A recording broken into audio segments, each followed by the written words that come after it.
The Challenge Cup, which are the big teams now, will be waiting for them. Let's go back to Steve at Bradford. Thanks very much indeed, Claire. 38-12, hardly a reflection of how concerned Wigan must have felt at half-time in that match. And now we really start to look forward to what is definitely the tie of this fourth round of the Power Gen Challenge Cup. Bradford Bulls against St Helens kicks off here at Odsal in about 15 minutes' time. Jonathan Davis is still here, so too is David Waite. We're joined by Robbie Paul as well, still missing from that Bradford lineup, but you probably don't need to be reminded of the unpredictable nature of the Challenge Cup ahead of a fixture like this one.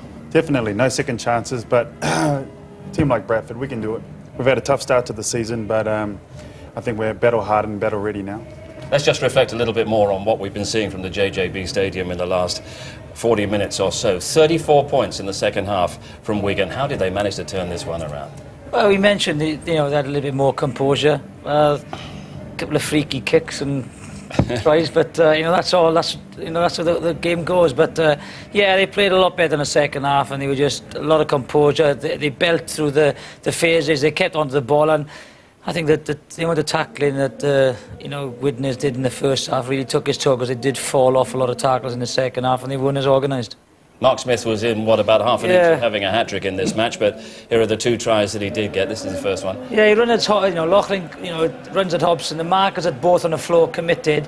He takes Hobson on the outside, and Aitchison's got to make the tackle, and it's very unlike Aitchison. He usually doesn't take any dummies. 9 times out of 10 he would take him there. Just doesn't take any, and it's a lovely inside ball, and Mark Smith is there, good support play. It's an easy running for him. But, Aitchison will be disappointed, as Radlinski was in the first half. You've got two of maybe the better defenders. And this is the second one. I don't know what... If he's trying to do this, well, he's a genius. He gets his ball, he hooks his foot around it, and as you can see, he's clearly onside. He's onside because I don't think he expects it. He holds his run, and all of a sudden, ball comes back.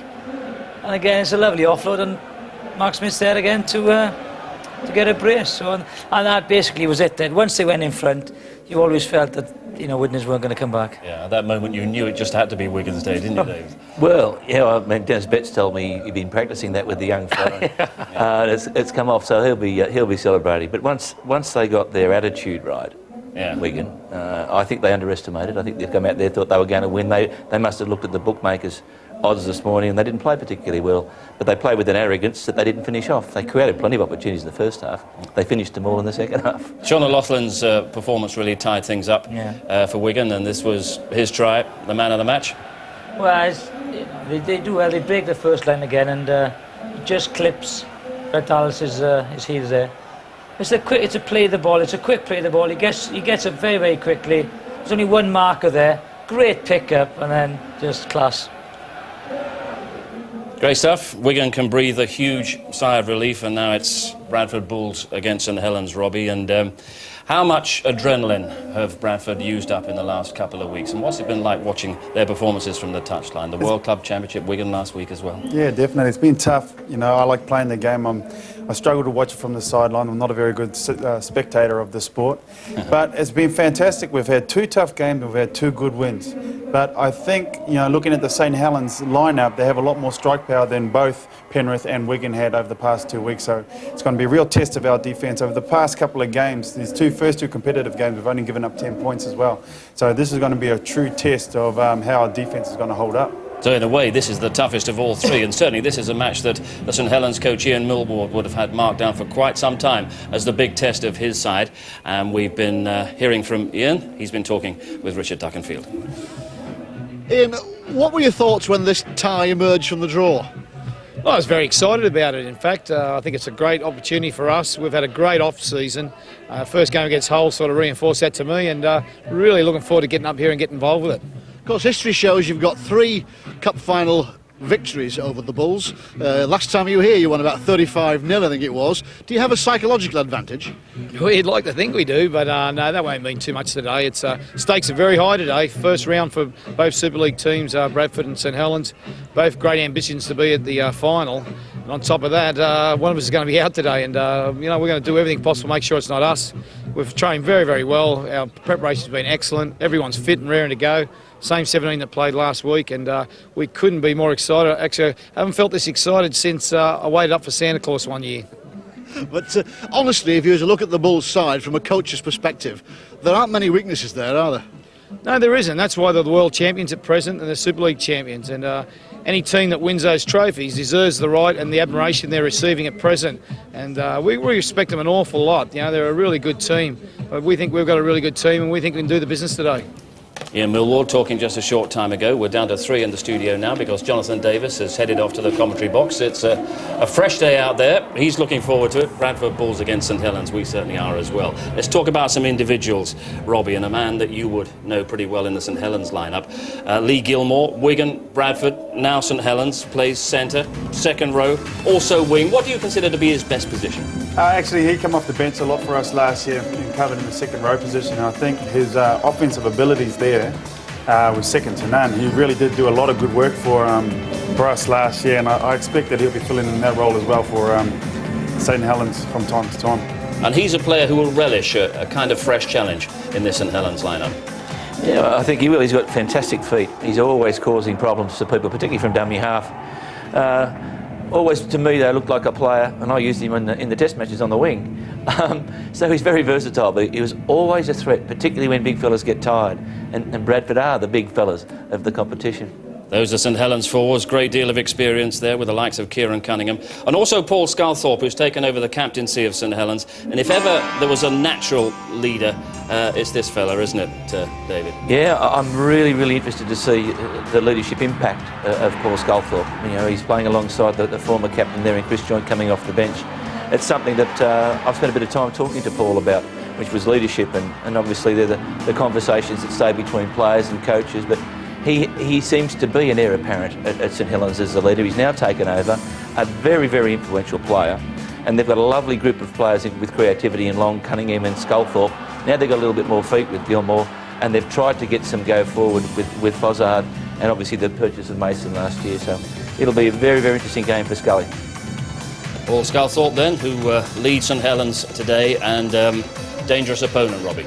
He's a dangerous player to play against. Man of Steel running for 2 years. What can you say about Scully? He's sort of like, he was just a good player for a long time, and then he became a great player over a very short time. And I know they have a no-nonsense style of rugby. He's a straightforward player, and you know, he's just one of those guys that you hope's always injured when you play against him. Well, St Helens have others in their armoury as well, but from the Bradford point of view, the revelation of the first couple of games of this season has been Leslie Vinocola. What, 6 tries, 5 against Wigan last weekend, a scorer in the Challenge Cup final as well. Is he just about the best winger in world rugby now? When he's on his game, definitely. He's got it all. He's got power, pace, strength, you know, agility. He's got an excellent source of balance, but his explosive power what makes him really a standout guy.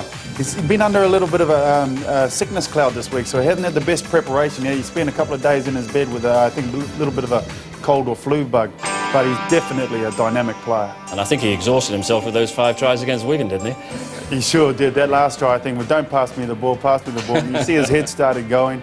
But I think his biggest struggle at the moment is finding out which is a new hairstyle he's going to get for each game. Is there a tactic that Ian Millward will try and adopt against the likes of Vinocola? Because I think Wigan last week said, right, kick it to Vinocola. He's the weak link, which was rather flawed tactics. Yeah, well, there's 2 ways to look at him. If you make him work at the back of the field and you can tackle him, you can get that head nodding that we've been hearing about happening. The other thing that they quite often kick to him because sometimes the hands go a little bit hard and he gets a bit of a fumble. So I think the hardest thing to do is to take his legs away, and everyone's trying to do it. But he's an intimidating character, and I'm sure the opposition winger didn't sleep well last night. And there we see among the Bradford backs, Paul Deacon back at scrum half, Vinocola on the other wing. You're strong in every department, aren't you? Well, getting Deeks back is a huge bonus for us, just because, you know, I mean, this is one of the things that Deeks gets fed up with hearing about his goal kicking, but it is a simple matter that when you score, it's really hard to score 4 points, and if you can get given a 2 points with the statistics that Deeks has in his kicking, it's such a huge bonus. But one of the things we saw last year is the amount of try assists that Paul Deacon has. He is a great tactical thinking player. When he's running at the line, he's got players either side of the defence has to make a decision, and that's one of the go-to points for him as a player. Great to have him back. One man we must hear from is the Bradford coach, Brian Noble, and he also has been talking to Richard Duckenfield. Brian, from a coach's point of view, do you think that a big tie like this comes a little bit too early in the competition? I don't know. I mean, it's mouth-watering. That's the challenge of the cup. That's why it's called what it is. You know, you've got to be prepared, whatever it is. We've known the rules for a while now, and the fortunate thing for us is we've had a couple of big games before this one, so we're not unused to it. For obvious reasons, expectations of the Bulls now this season are extremely high. Does that bother you? No? Well, it doesn't bother us. It's a mantle we've got to carry, you know, because we were so successful last year, and we're ready for that. You know, we have to be mentally tough. Today's game's an exception. It's the Bradford Saints games, and they're very, very special. Saints can be a bit of a hoodoo side, though, for the Bulls, can't they? They can. They've knocked us up in a couple of big games, and they'll be looking to do that today. So it's important that we're there or thereabouts. We're very ready mentally. But I know that they are as well. They're coming very, very confident. So usually these games are either 0-0 or 40-40. So I don't know which way it's going to go today. Away from today's game, the Great Britain coaches situation, I think you're everybody's favourite. How do you stand now? On my 2 feet, as it ought to. Yeah, that'll be discussed over the next few weeks, and I'm sure there'll be some announcement imminent, but it's important that all parties are satisfied if I'm to be involved, and there's a bit of mileage to go there yet, so I think so. Let's wait and see on that one. Well, you could be satisfied on the conditions, couldn't you, because they would perhaps agree to make it a part-time post? Well, it's the club as well need to be satisfied with that. I can be, yes, but I mean it's important that my full-time employers understand that I'm not going to be distracted, and that my main priority through the season is Bradford, and that's what it is today. But from a coach's point of view, it must be a fantastic prospect. Oh yeah, very mouth-watering. There's some talent in this country, and it's getting stronger. And with David Waite sitting alongside us, we will pursue that subject no more, but remind you of the absolute foundation of everything that Bradford Bulls have this afternoon. The power up front, the forwards, the likes of Stuart Field and Jamie Peacock. And Robbie, what is it like to play behind the kind of pack that the Bulls have?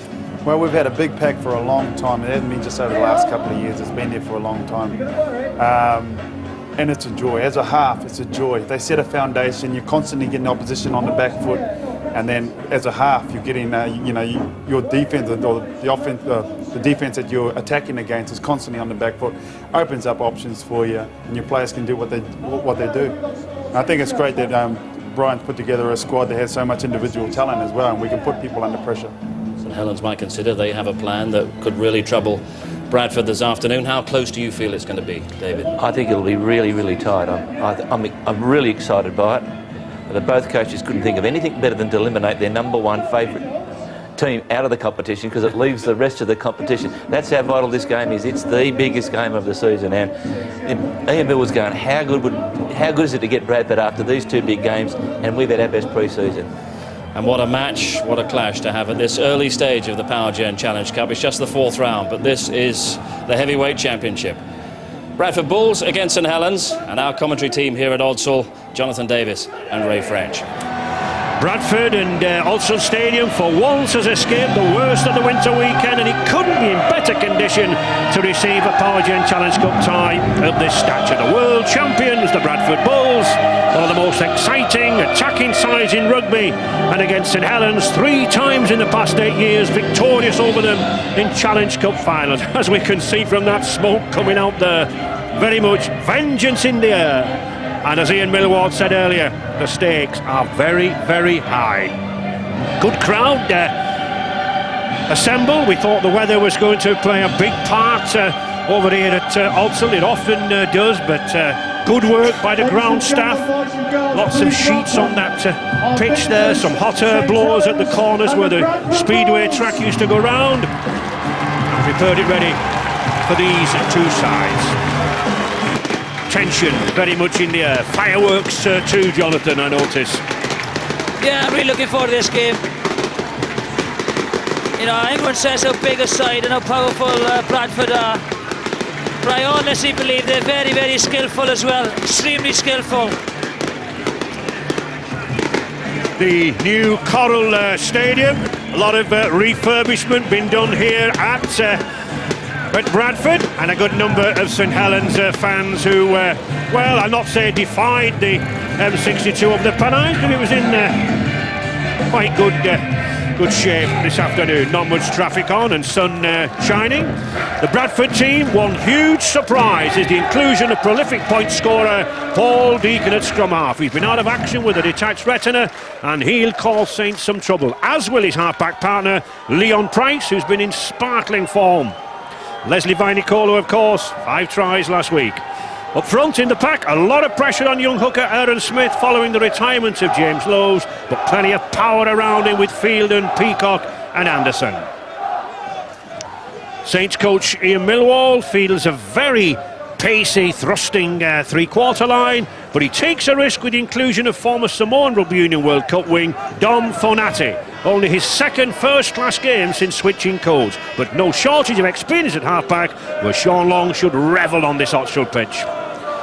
One surprise in the pack is the starting of youngster Mike Bennett, perhaps to bolster up the defence in the opening quarter, and Lee Gilmore lining up against his former club for the first time.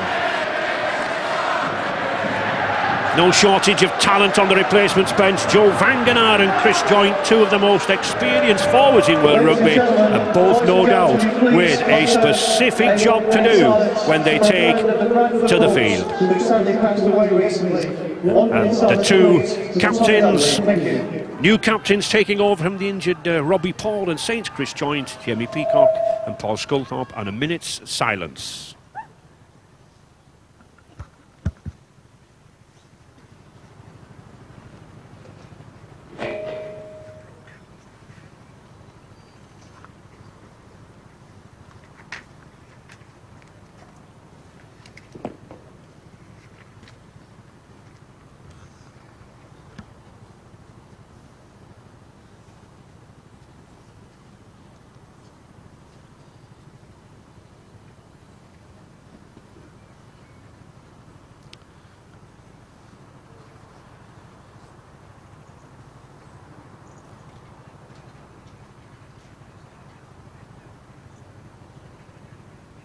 Thank you, ladies and gentlemen. A minute's silence there, well respected for Tommy Utley, the former kid man here at Bradford for over 30 years. Referee, Carl Kirkpatrick, referee of the year last year. His 10th season in first grade, and I don't think he'll stop me from reminding everyone, a sprightly 39-year-old. Really did come into his own as a referee last season. Paul Deacon, I mentioned that detached retina. First game back, Jonathan? Well, you know, it's Carl Pratt has done extremely well in his absence. You know, two key players missing, Deacon and Robbie Paul in the studio there. But he is crucial. He's the link between the forwards and the backs. They'll be happy to get him back. Sun shining. Deacon kicks off. Nick Fozzard, new signing from Warrington, picked up 2 tries against Hull last week.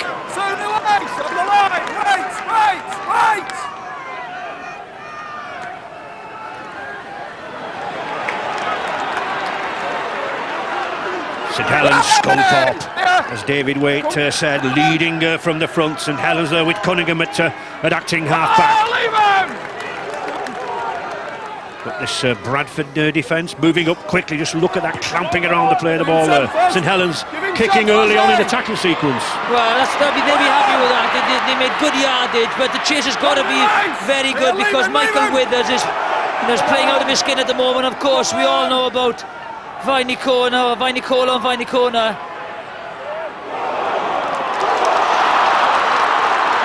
Price moving it out well there. Withers again. Good strong burst down that left-hand side. St Helens pack really have to match this big Bulls outfit up front. This for me will be the key, I think, Jonathan, where this game is won. Yeah, it's such a big pack. They're unbelievable. You know, they're just relentless. They come at you. But as I said, you know, don't underestimate the skill levels of all these players in Bradford. Everyone sees them as a bruising side, big, powerful, but they are very, very skillful, technically very good as well. It'll be the pace of the play of the ball, I think, that Saints have got to try and improve. They've got to get up and quickly run at the disorganised defence. St Helens significantly moving the ball considerably down that blind side, pulling the big Bradford forwards across. then hoping to move it. Sculthorpe again. Nice slip of the ball, but it wasn't expected. Deacon's knocked on. Yep. I think Deacon went down to claim that ball and he's knocked it on, so it'll be a great platform for Saints to attack once again. There's Sculthorpe, takes the ball in. Good tackle, but he offloads, comes off the foot of Kieran Cunningham. Deacon dives on it, knocks it on. Good platform for St Helens. Good chance here then for Saints. Out to Sean Long. He's got Willie Tallow alongside him. To Wellens. Wellens, much fitter and stronger than last year, plagued by injury throughout last season. New man from Samoan World Cup Rugby Union side, Don Funati. Strong, powerful lad, played against England in the Rugby Union World Cup. Cunningham, driving for that line. Very few hookers stronger than this man. Again, another player plagued with injury last season. Bradford coming out quickly. Sean Long. Good defence there from Bradford. They really did move out quickly, put the pressure on St Helens. One or two good-natured boos there against former Bulls player Lee Gilmore. Not the best of passes, Jonathan. No, not as clinical as you may not want him to be in this part of the field. With Wigan last week, they had a few opportunities to get some points early on the board, didn't take them against Bradford, and Bradford made them pay. Bradford, the Challenge Cup winners over Leeds last season, 22-20, and the holder of every trophy in the domestic league and the world champions. Paul Anderson.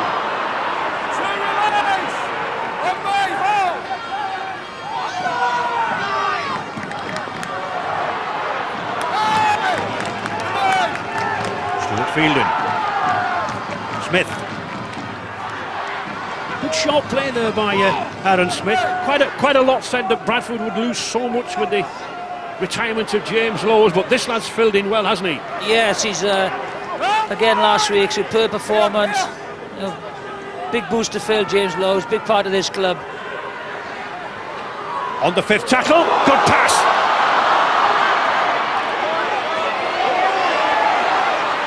Bradford keeping it in play. Well, on the fifth tackle there, Bradford kept it in play, didn't really make good use of it. There's a slight wind coming across, just slightly in the favour. Martin Gleeson. Fozzard. Crunching tackle there by Leslie Vainicolo, and that's what a lot of people forget about Vainicolo. He scores the tries, but he puts in some crunching tackles. Yeah, they work great at both things, as I mentioned. No kick returns, coming in, helping their forwards out. Long just tempting Vainicolo there now, then he's got to bring it out. He can't get tackled in midfield. He's big enough, he's strong enough to get out. He can't defy what? 1, 2, 3, 4, 5 St Helens defenders. That's a terrific chase. And that's what you've got to do. Kick is only as good as his chase. Superbly weighted kick by Sean Long. Tavita Vaikona gets back there. And it does need sometimes 4 players to stop him making any yardage. Highly significant, Jonathan. Saints not waiting to the fifth tackle. They're kicking even on the second and third tackle. They're pushing Bradford straight back. Yeah, I think they don't want to play this game in their own 20-metre area because they're such a powerful side.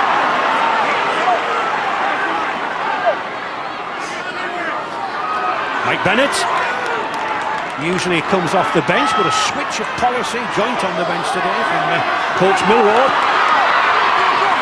Willie Tallow, former Canterbury Bulldogs player in Australia, but a Kiwi. Wellens, good tackling. Sculthorpe again. Tallow. Cunningham. Good ball. Good running too, coming in at an angle, almost foxed Bradford there. Saints again, they've got an overlap on this side if they can get it away. Cunningham, Long, oh that would be too high. I think that came off the side of his boot, Jonathan. Yeah, I think, you know, the ball was so slow coming to him. It was a good option, but poor execution. Helens fell a little from grace last season. No trophies, unusual for them, but Bort and Lee Gilmore, a couple of Samoan lads, one Don Fonati playing today. Nick Fozzard, but here's a terrific run here now from Stuart Field, and the former Illingworth amateur rugby league player. Had the privilege of sitting on the top table at the club dinner with him on Thursday night, and I must say, he kept to orange squash all night, John. You have that effect on people, Ray. Paul Anderson on the 5th tackle. Deacon.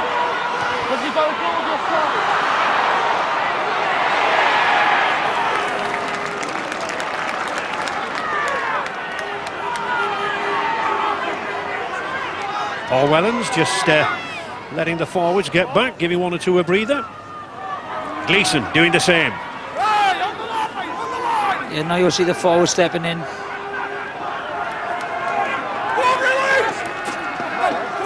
Carl Kirkpatrick, the referee, getting Bradford right back. He wants a good 10 metres between these two sides. He wants to see some good open play on the 5th tackle. John Long.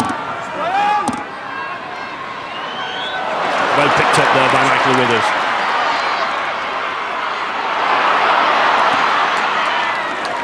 Michael Withers just seems to glide, doesn't he? You know, he's tremendously quick, a good balance. This guy's start of the season, fantastic for him. Deacon. Lee Radford, former Hull player. Good defences. Smith again. Findy Colo. Not the best of passes inside, but he got away with it. Deacon.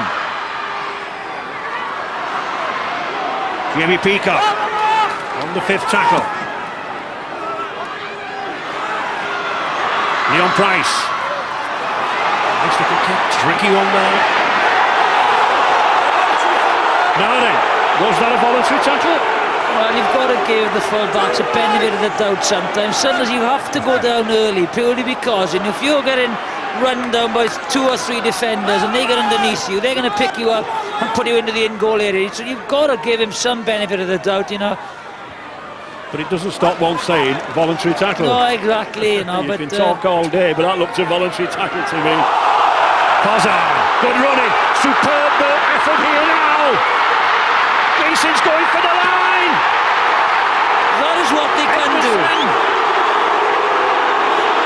Terrific run from Mark Edmondson.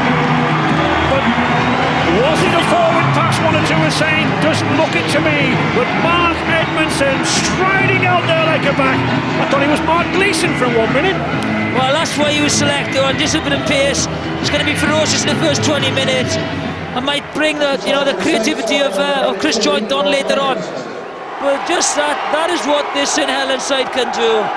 On the break, something out of nothing. There's only one marker there. Kieran Cunningham spots that. They think that's a forced pass. They play on.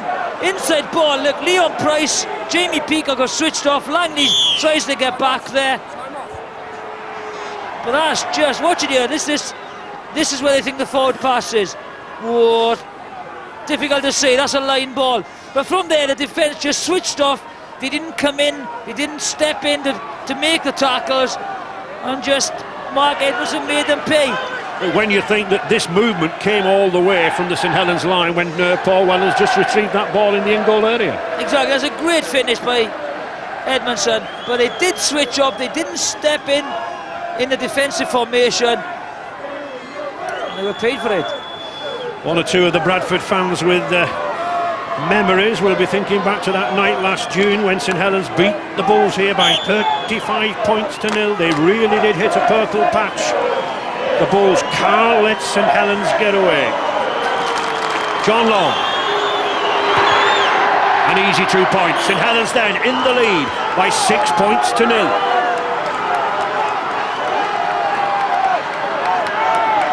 This is it, Ray. Is it a voluntary tackle? Let's have a look at it. Well, there's a hand laid on him by Toiko Love. It's very difficult, isn't it? He seems to have made his mind to go down, but there's a hand on his shoulder, isn't there? Yeah.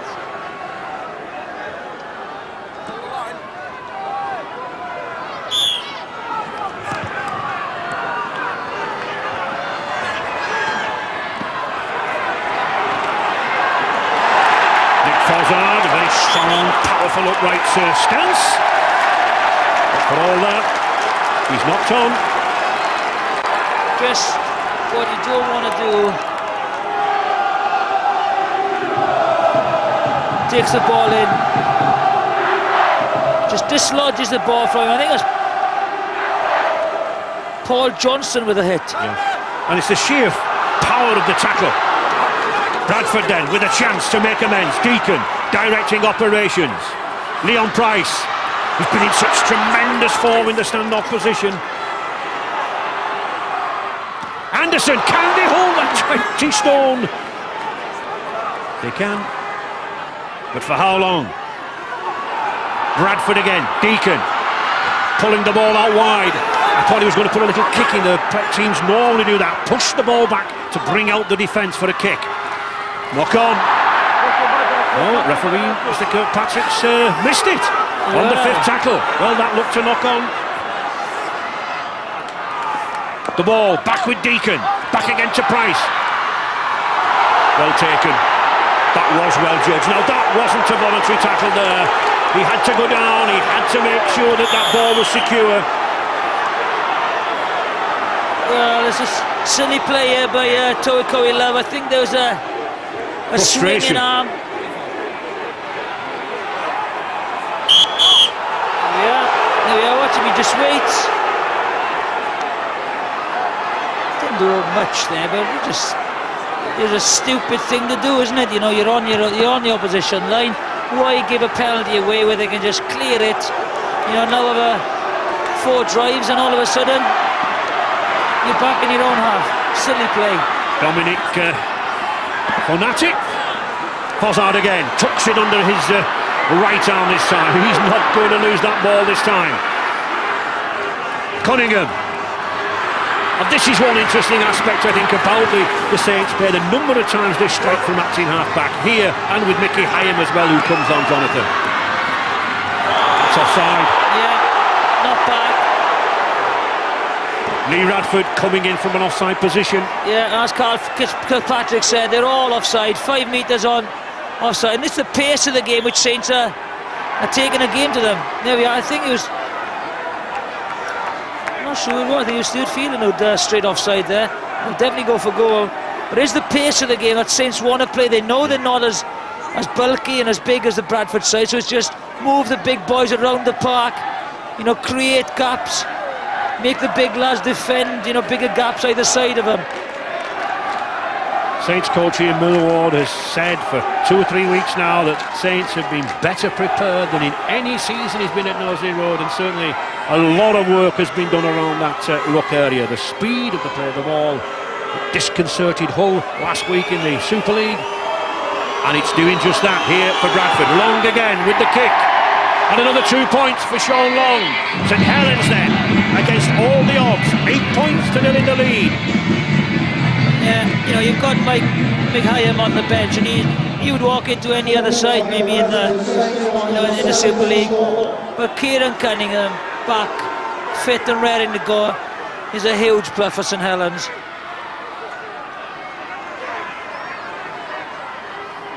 Paul Deacon, 389 points last season. Wellens, Fozzard again. Number 19 there, Jamie Langley, just 20 years of age, fought his way through the academy ranks for Bradford.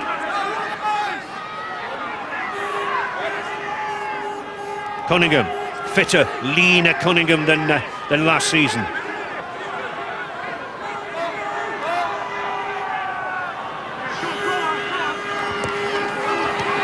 Jason Hooper. What's your relation? John Long. Sculthorpe. They've got space out wide there. Martin Gleeson.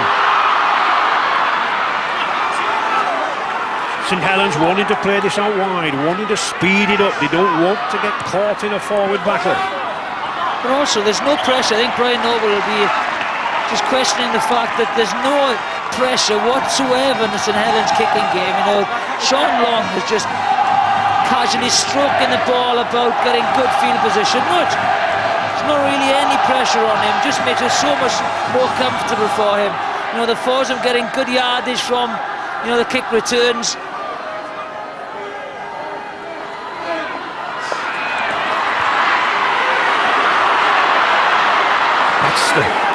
That's the Viney call all the Bradford Bull fans want to see. And Price, he's tall for the stand-off, isn't he, Jonathan? 6 foot 4 inches, 16 stone. I don't think you played against many stand-offs like that, did you? Thankfully not, no. I don't think you wanted to, did you? No, but he's very agile as well. He's tremendous pace, you know, good balance. Sometimes you don't see the best out of him on the wing because he doesn't get a lot of ball, but he's in the middle of it now. Offside. Well, Mr. Kirkpatrick warned St Helens 2 or 3 times in that sequence. They didn't heed him. Here's a possibility for 2 points for Deacon.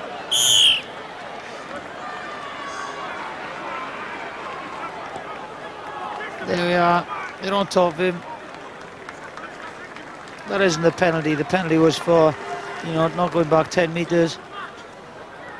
I think Lee Gilmore was. I think what was interesting there, though, is the way that the modern forward always tries to put the opposition on his back now, Jonathan, so that the defence can get back. It takes a second, doesn't it, to get off your back? Well, that's all it is. You know, they just put you on your back. You take a second longer to roll over in your front to play the ball, which gives the defensive line that second more to get organised. Deacon. His first chance for 2 points. And he takes it. A very accurate kicker. Nothing wrong with his eyes now. He's been troubled with detached retina, injured in training. Very, very few people expected him to be out here. Obviously Brian Noble kept it a little quiet.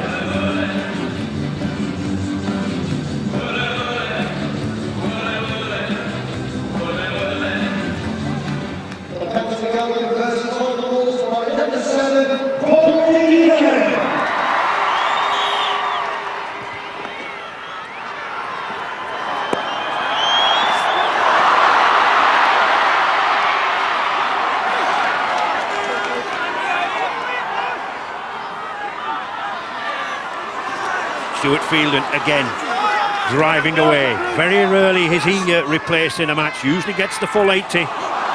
Joe Vangana, terrific burst. We mentioned him on the replacements bench. Another 20-stone front row. Kiwi international. Bradford, that was a forward pass, surely. Yeah. Yes. Well spotted. The touch judge, I think, spotted that. They are in walkie-talkie communication, if you like, with the referee. Yeah, clearly forward pass. Good communication between the officials. Peacock just went a bit too early on his run.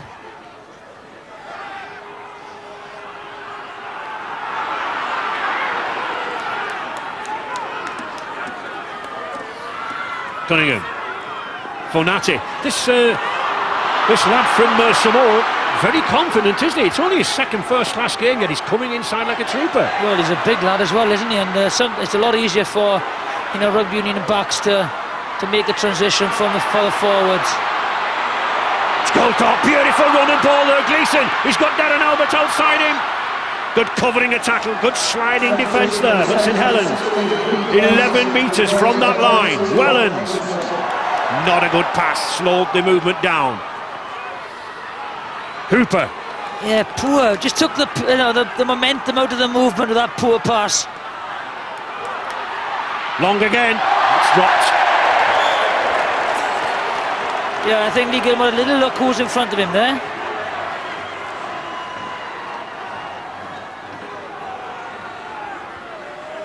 Here's Gilmore on the inside ball. I think he had just a little look at Aaron Smith.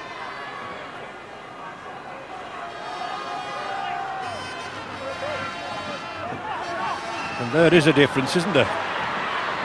Stone a man. I don't think they want to get involved in the forward battle. Well, they haven't done so far, St Helens. Jamie Langley.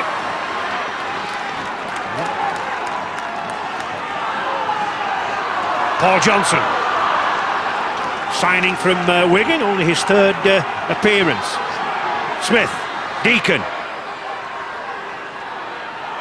That's good moving up by Hooper there. And Gilmore. Vangana. Oh, John Longman scored! Nothing will stop him. He waited for that. The pass was a loose one. You can just read that. And he's under the post. You could see that coming off a mile away. He was just hanging around there. He shot out of the line very, very quickly.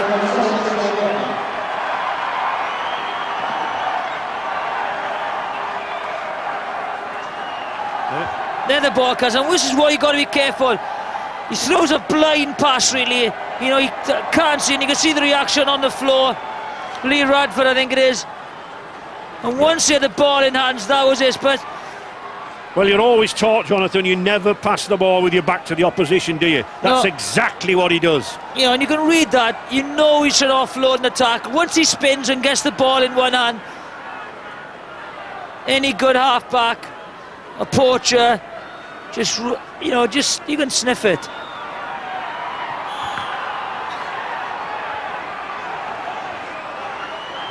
His third shot at goal. 2 successes already.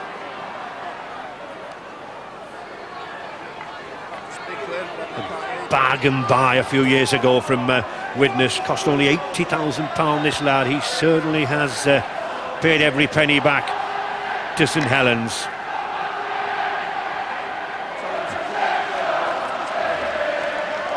New style of ball this season. Doesn't seem to be giving any difficulties to the goal kickers. An Australian type of ball. Aerodynamically designed for kicks like this. No problems. 2 more. St Helens then moving further into the lead. Well, that's the start they wanted. You know, they were 2 quick tries. Just watch him on top of shot. He comes sneaking in. There he is. You can just suss it, can't he? Once you see Lee Radford turning, trying to get the ball into one arm to make a spectacular offload, he just closed the space down very, very quickly. If the ball had gone to the Bradford attacker, they'd have an overlap of 3-on-2. And Sean Long, 10 of those points already inside 23 minutes. Bradford with a lot to do. Good pass.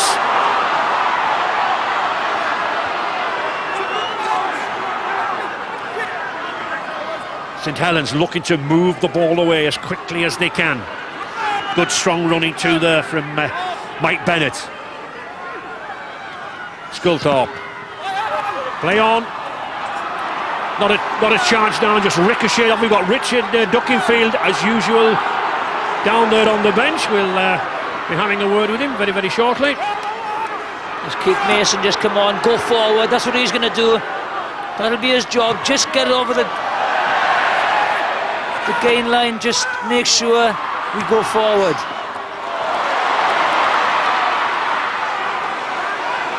And Richard, any news down there? Well, one thing you can tell, Raymond, is that the Bull supporters behind me are very subdued indeed.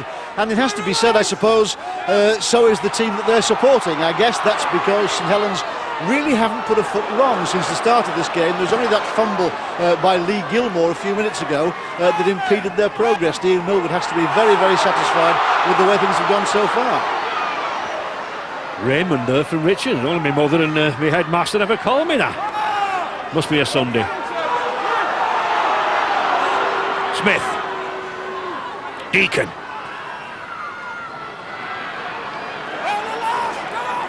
Yeah, St Helens started extremely well against Hull last week, didn't they? They were superb in the first half, just fell away in the second half.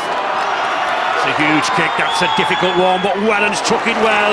Notice how he leapt in the air, because you can't tackle a man whilst he's in the air. Good thinking from Paul Wellens. Darren Albert. Cunningham. Well, Brian Noble got a few problems on his mind. He certainly won't be thinking about the Great Britain job at the moment. Cunningham, this man Cunningham causing a lot of problems in midfield. As you said, Jonathan, looking sharper, looking fitter and faster than ever. Sean Long. He is looking sharp as well. Sean Long asking questions all the time. Ball in two hands. On the fifth tackle, Saints are running it. Got a hold. Darren Albert just couldn't get hold of that ball, but it was well considered there by Sculthorpe. Thought he could miss out that defence of Bradford. Well, a difficult one to take. Yeah, you've got that triangle, haven't you? You've got Cunningham, Sculthorpe, Long. You know, those three-pronged attacks.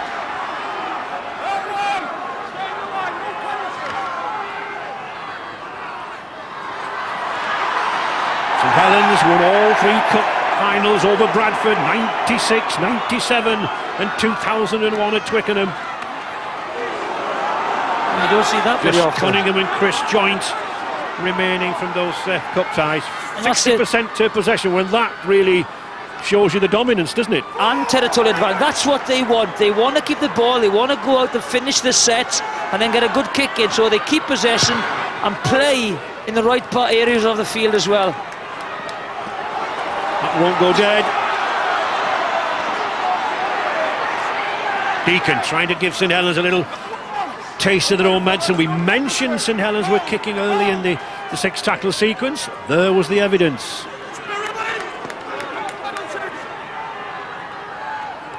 Fozzard.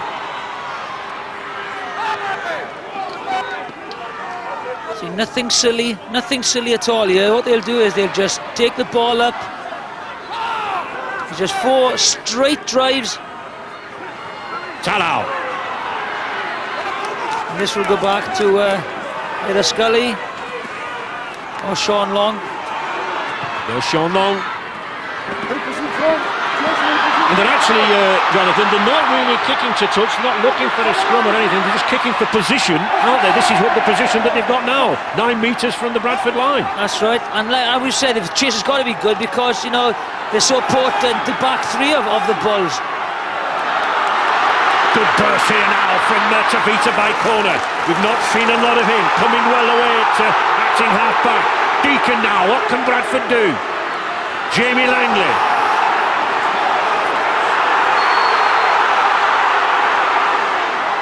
Smith. Toa Koilov. Palmer Warrington and Hull player. Again, another player with a lot of problems with shoulder injuries last year. That's a good kick. Oh, that is a tester. Finey corners underneath it. He's knocked on. Yep, knock on. So they're controlling the pace of the play of the ball at the moment, St Helens. You know, they're slowing Bradford down. You know, it's very difficult to get momentum. But this was a lovely cross kick. Finally, Kohler goes for it. Clear knock on.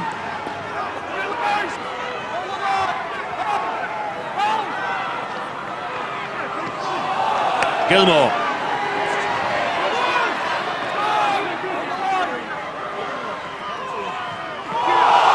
Notice Chris Joint just running on in the background there. There he is at acting halfback. Just relinquished the captaincy after 10 years solid service at Nosey Road and a testimonial. Fozzard, Sculthorpe. Good handoff. Oh, that's a good kick for Albert. Will he get the bounce? Yes, oh! Sean Long. Well, I don't think Sean Long meant to kick it to touch there, but there is the adventure of this St Helens side. They're moving it wide, stretching the Bradford Bulls and causing problems. Well, it's a lovely handoff, a great chip. The bounce just favours Albert. There's good closing down by Withers. If that ball goes to Paul Sculthorpe, that is another try. Just look at Fozzard here. Good passer, and the handoff there from Sculthorpe reminds me of an old St Helens loose forward, Vince Corellis. He used to have a left handoff like that. You don't see many in the game these days, Jonathan. It's certainly very effective.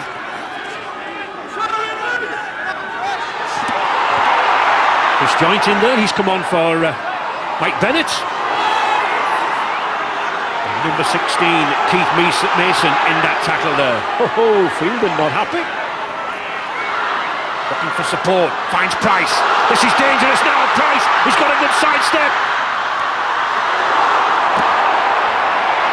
Great tackle. I don't think Lee Gilmore realised, but he was onside, but it's back to one. It's come off for St Helens man. Good chance here now for Bradford. Joe Vangenaar takes it direct. 10 metres from this St Helens line. 14-2 for the Saints. Smith. Beautiful ball. That is a try. Terrific pass to Deacon. All he had to do was dive over that line, but that was beautifully done from Bradford. And at last, something for those fans to smile about. It was a crucial incident here when he regathered the ball. The decision went for ball to Bradford. And with Withers on the floor, there's Phelan. There's a tackle. What's the tackle here on Withers? He gets injured here. Bang! Gets smashed by Finatu. He's still down. In a way there, I think Lee Gilmore could have dived on the ball, but I think he thought he was offside, but he wasn't. Yeah.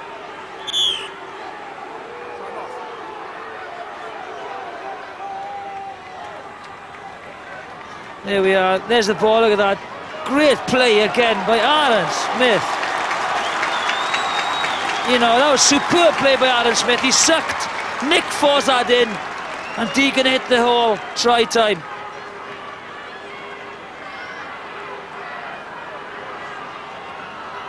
So, whatever Sean Long can do, I can do, says this little man, Paul Deacon.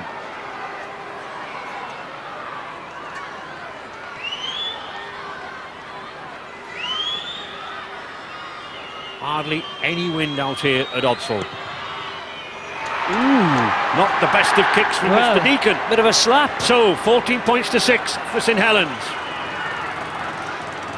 Watch this. This is all great play. Aaron Smith, what sucks in. That's number 8, Fossard. He just comes out of the line, and that's what you do. He runs across the line. Watch him now. He sucks Fossard in here. Didn't have to come in. There he is. Comes in. Bang. Natural hole opens up. Deacon runs through it and scores. Good play by Smith, dragging Fossard out of the defensive line.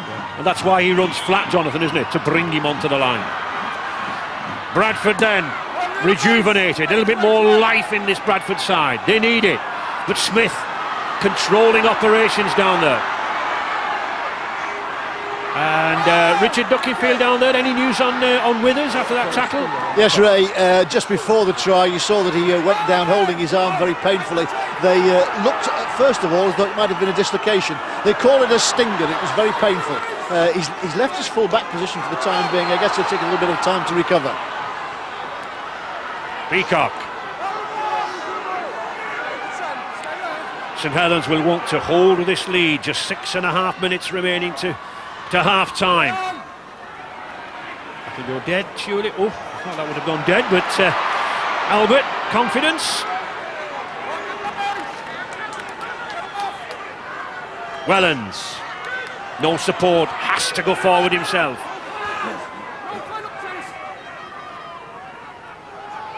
Yeah, nothing silly. St Helens are constantly using the play from Gatsy half-back, Jonathan, aren't they? 2 and 3 in every sequence. Well, I think Talau milked that very well. Yeah, he said he fell over him, but I thought Talau did extremely well there to get that penalty.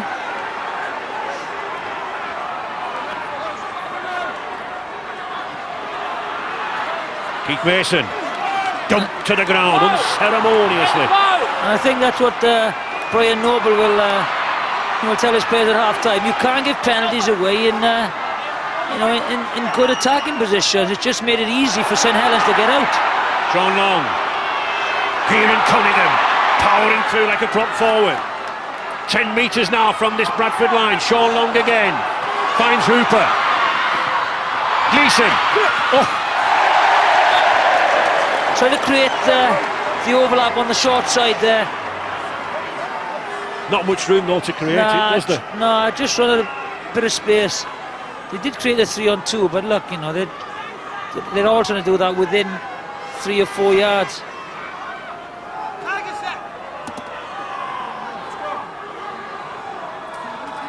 Both of these sides having warm weather training in Portugal. They certainly look all the sharper, all the fitter for it.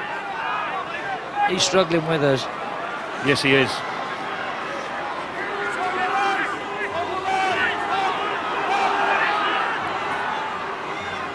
Coelho. To Rob Parker, former Lee East amateur player. A lot of ex-amateur rugby league players in this Bradford pack. They scour stars from all over the world, but lads still come from Stanley, Hunslet, Warriors, Illingworth, Lee East. And is what we were saying, 22 runs from St Helens from dummy half, and that has not just been Kieran Cunningham on his own, Jonathan. No, especially from the defensive part of their game. They've done it effectively from their own try line to get away very quickly. And as you know, what they've done now, they've taken Fossard off, they put Hyam into acting half-back, and just they're using Kieran Cunningham as maybe an extra running forward. Yeah, you know, you can do both. Sculthorpe just maintaining the pressure on Bradford.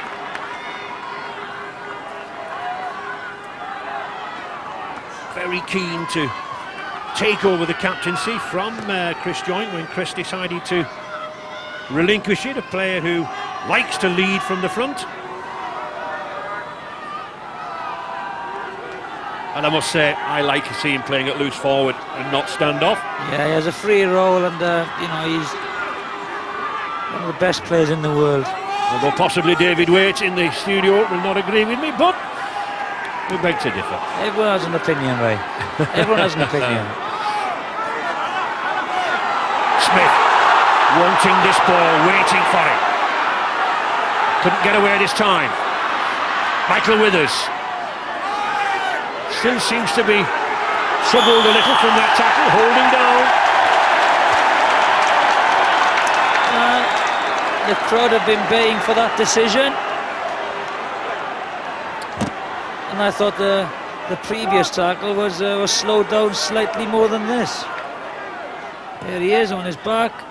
Jointy, Chris Joynt, maybe he has a little flop. I think the penalty's against Chris Joynt, not Kieran Cunningham. It's a big 2.5 minutes coming up now. Price.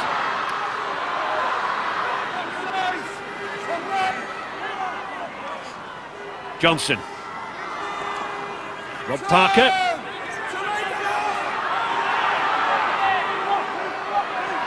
Deacon. Vangana. One forward who really has put a lot of pressure in midfield on this St Helens side. Field and another one. Oh, terrific plunge. Now then, is that a penalty? I think it's a forward pass again. Oh, I thought he was going for leading with his elbow, but no, it's a forward pass. Very late call, actually. Yeah, again, the different shade of green there between the 20 and 10. Here he goes, Aaron Smith. Slightly forward. It was a late call, though. There was nothing wrong with the charge. No elbow, just run over the top of Chris Joynt.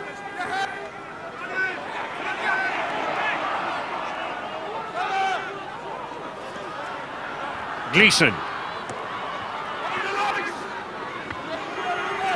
St Helens just wanting to survive this half. 1 minute remaining. They've got an 8-point lead. There he goes again, Cunningham on the charge. Deceptively quick. Hyam, another man who likes to make play from the acting half-back position. That's where they're catching this Bradford side out. Cunningham, Sean Long.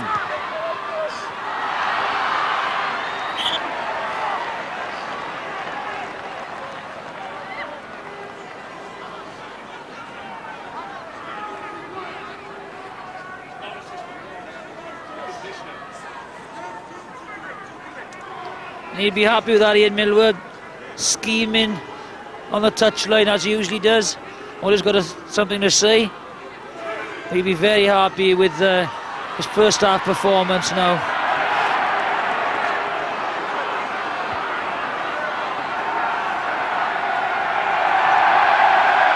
corner. That's a good pass, he's got pace away, but again, good covering. And Vinicola, I think, has picked a little knock up there. As he went into that tackle, it'd be interesting to see if he comes out in the second half. You see him in the background there, the last man. He's just got a little strain, whether this is knee or ankle or calf, I'm not really sure.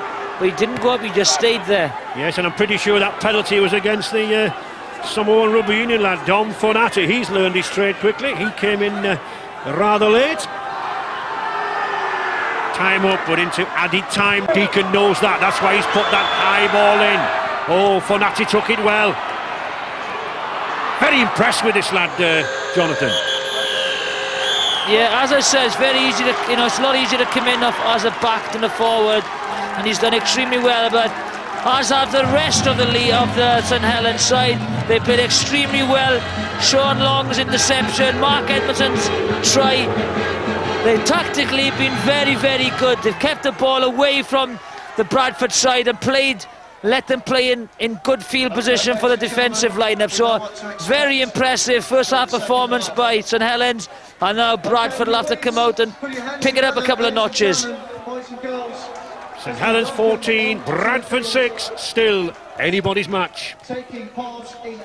Yes, Bradford reminded that whatever start they've made to the season, St Helens are the big test. Mark Edmondson's pace and St Helens' opportunism gave the visitors the early lead. Forward pass or not, then 23 minutes, Lee Radford's pass intercepted by the ultimate poacher, Sean Long, in under the post, and St Helens' lead extended to 14-2. Bradford desperate to make an impression of their own before half-time. They did. Paul Deacon got the try, not the conversion. 14-6, the world champions under the cosh. Before the thoughts of Robbie Paul and David Waite, we'll go to Richard Duckenfield. See who he's got. Well, Apollo Pellegrini, former Saints forward, now on the coaching staff.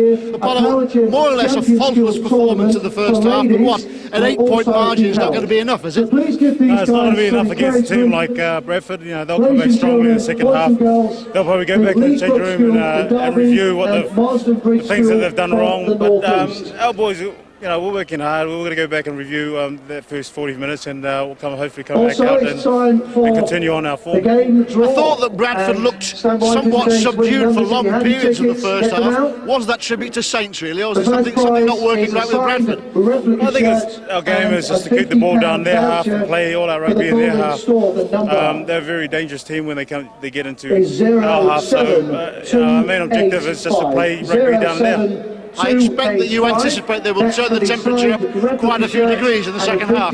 Well, certainly, I think both teams will start turning it up again, taking up another gear, and we'll just see how we go. Thanks, Apollo. Now, thoughts of David Waite, the Great Britain coach, and in particular Robbie Paul, on the performance of your teammates in that first half. From St Helens' point of view, this was the kind of challenge that you must have expected and to a certain extent feared as well.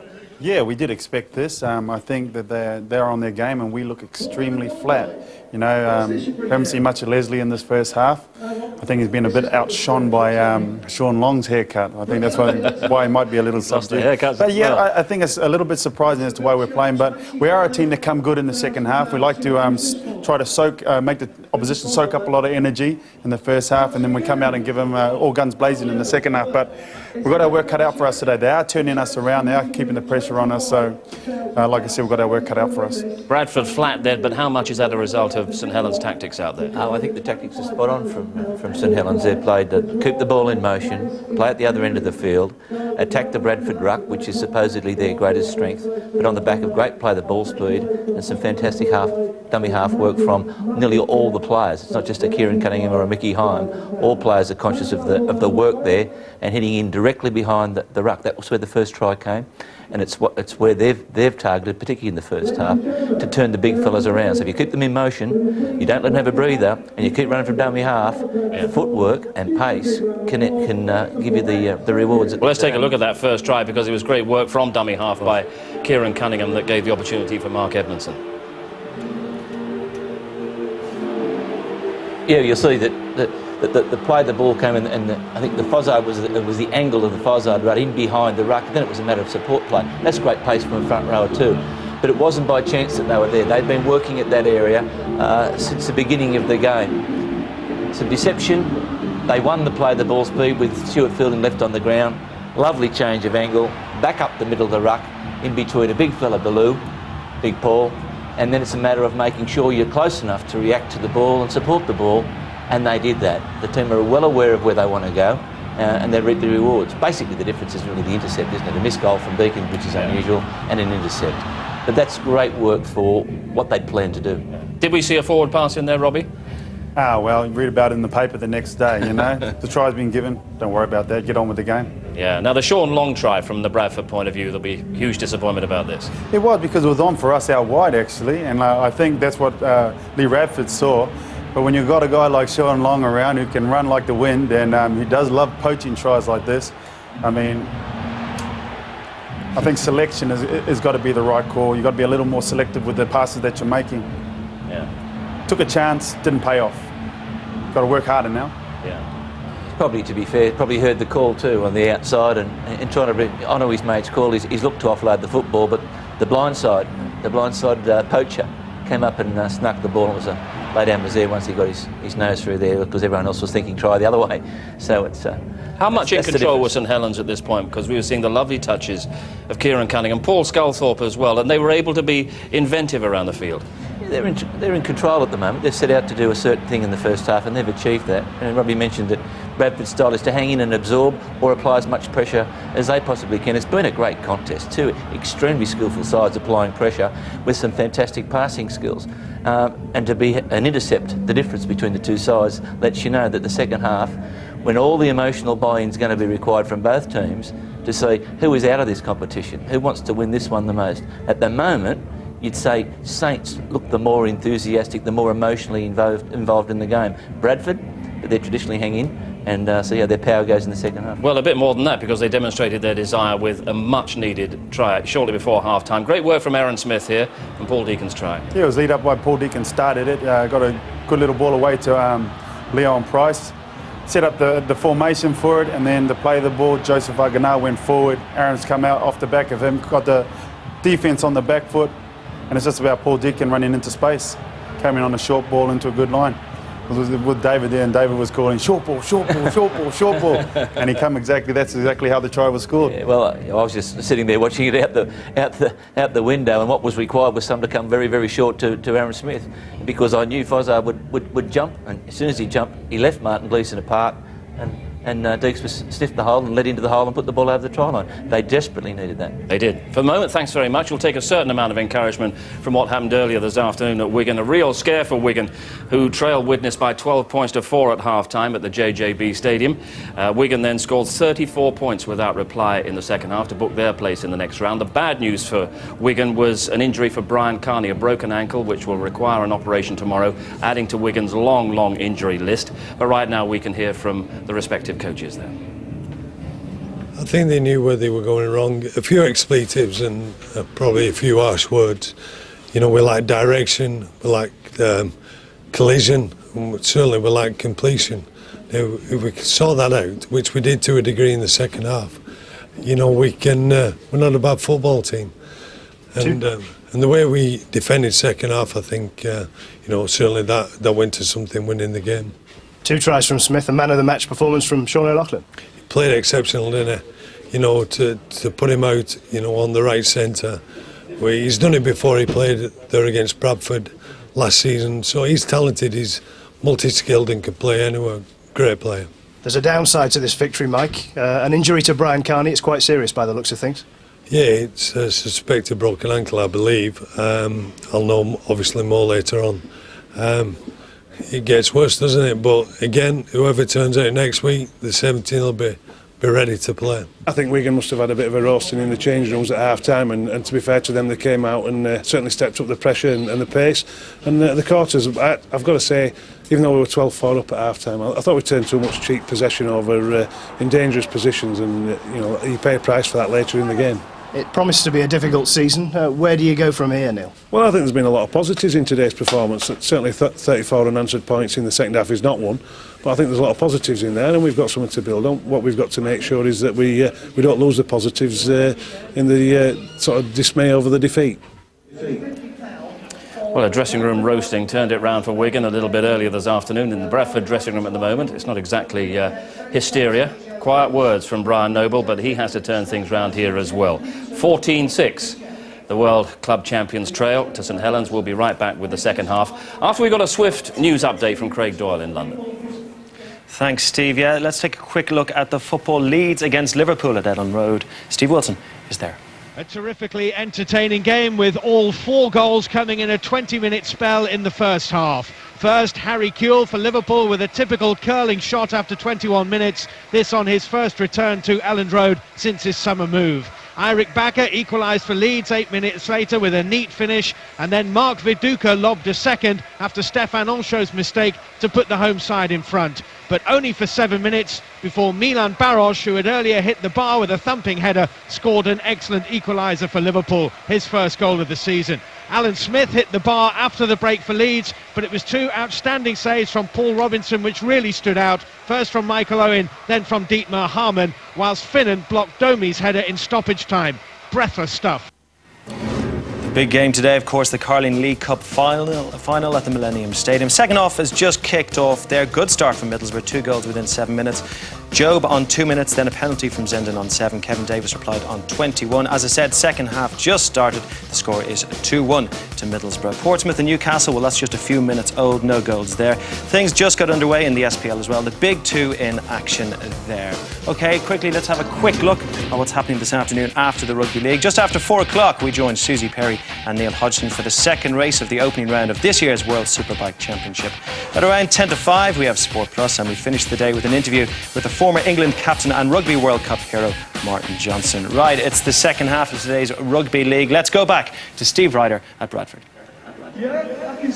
Thanks very much, Craig, and we'll take you straight down into the St Helens dressing room. We've seen the pictures from inside the Bradford dressing room and the message that the coaches there have been trying to get across to the World Club Champions. And meantime, down in the St Helens dressing room, well, what a good first half they've had. And what is the message, David, for this side in the second half, and how do they preserve the position they've achieved during the first 40 minutes? St Helens might want to do a lot differently in the first half of the second half. They want to do exactly what they did in the first half, get the first 20 minutes right.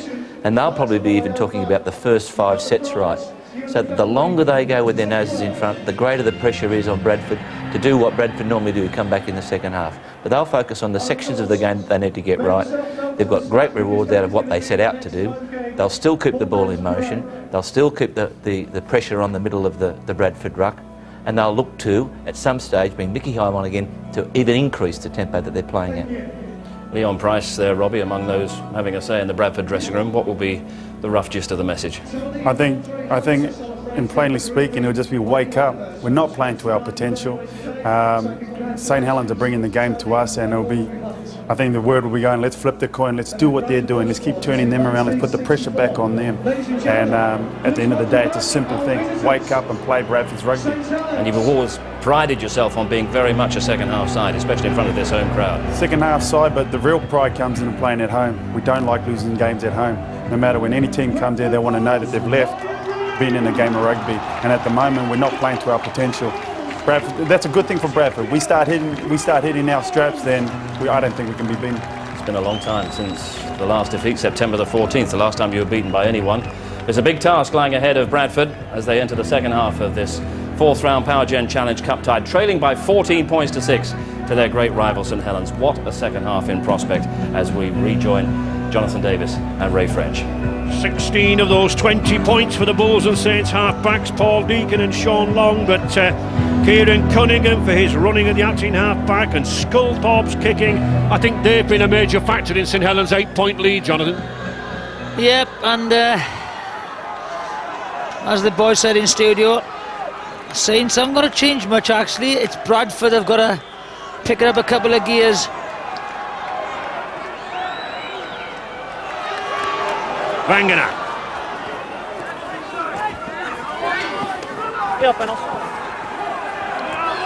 Nick Fozzard staying off in the dressing room, and Keith Mason coming on.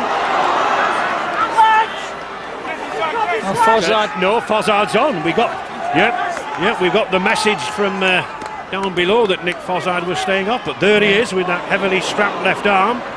Number 8. And they're playing a defensive system where, you know, they're going to work like an umbrella defence, come out, try and stop the ball going out to the big lads on the wing. But after good work by Talau there, just stumbled over the ball and gave away a penalty.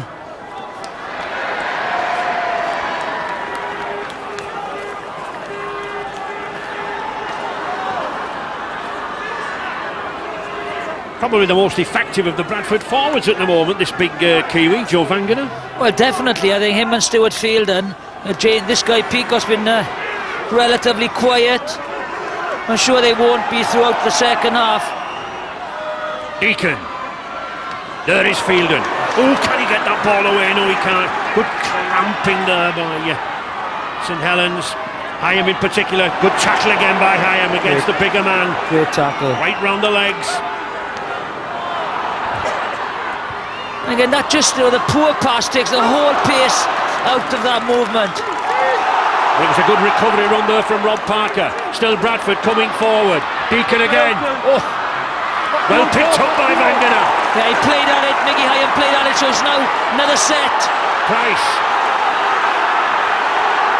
Bradford sensing that they can snatch some more points back early in the second half. Bradford, Parker, who's livened proceedings up down this left-hand side. Deacon. Oh, great tackle. That's Hooper. Superb tackle. Lined him up, went hard, took the legs away. Now ease a little bit of pressure. Jason Hooper. Copybook. Notice the head put to the side of the hip, then you don't damage the neck or the shoulder muscles. Good strong burst there to Willie Tallow. St Helens look very composed in defence. Well, easy, look. Quick kick again. Slight slope. Play in the opposition 20. Good play. Adventurous play from Viney Kohler, but good play nevertheless. They're taking their time getting back the Bradford forwards. They worked hard in that last couple of sets. Viney Kohler shrugs off one man.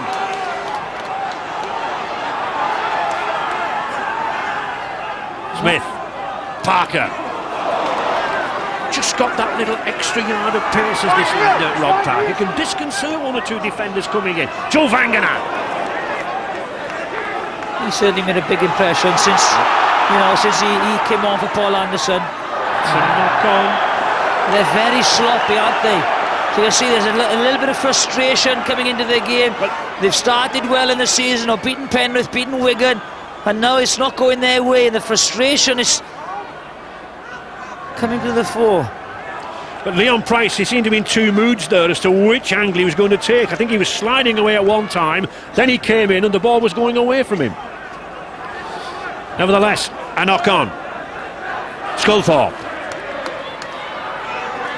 Gleeson. No way through. Or is there? No, there isn't.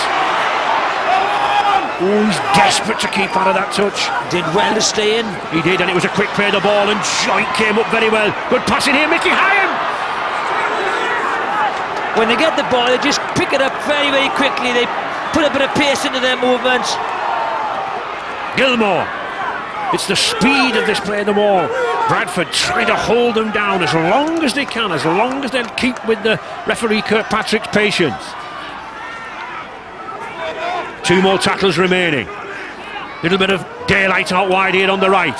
Sean Long, good burst to Sculthorpe, but that's a terrific tackle from Parker. Great tackle. Long, Withers has to touch down. It's a drop out. Good pressure. He's really, using every variety of kick now, Sean Long.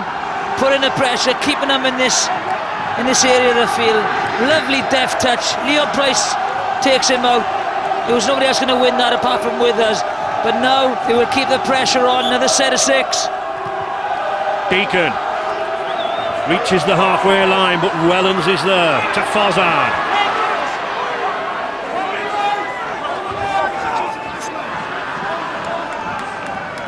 Joint again, getting through a lot of work now.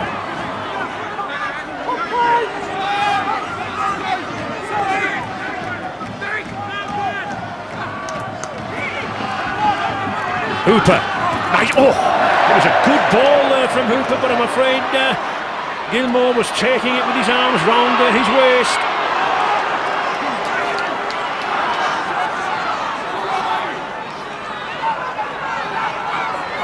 Just over 5 minutes into this second half, the Power Gen Challenge Cup. Bradford trailing by 14 points to 6.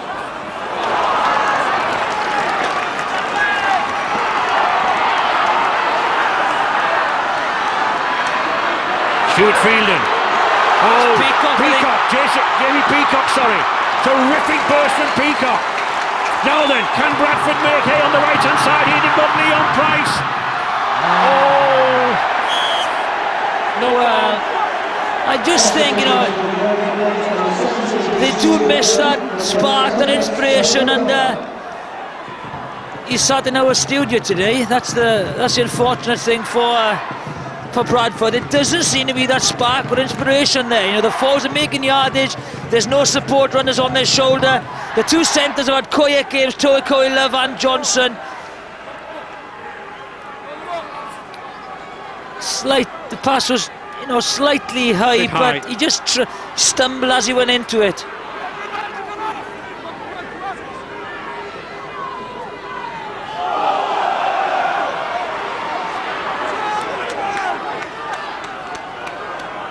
.25 metres gained on those first two tackles. And Stuart Reardon coming on, man of the match in the grand final against Wigan, but gives an indication of the quality in this Bradford side. Still has to be content with a place on the substitutes bench. Sean Long again, nice pass inside to Cunningham. Knocked it on. The hit by Fielden. First tackles by Smith, and Fielden come in to finish the job off.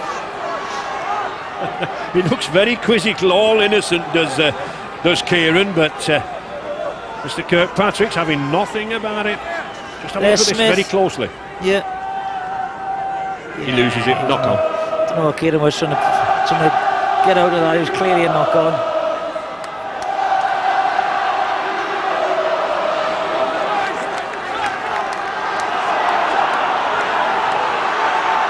Parker.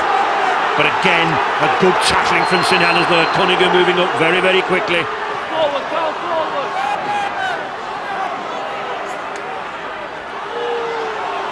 Deacon.